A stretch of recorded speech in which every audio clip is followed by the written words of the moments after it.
Hello guys, welcome back to the channel. In today's video, I'm gonna show you how to mute someone else's Instagram account.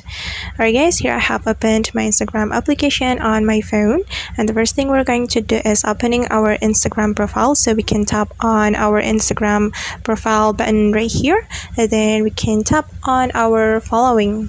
Tap on the following option, then you're going to select the account that you want to mute, and I'm gonna go with this account.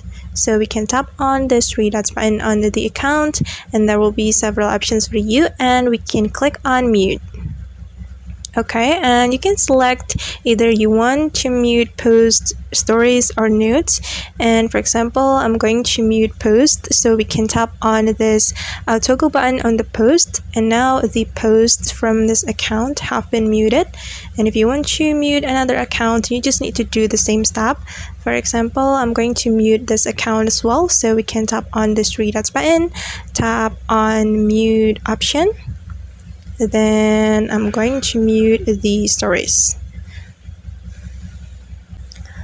Okay, then we can just tap on the stories option. Now the stories from this account have been muted.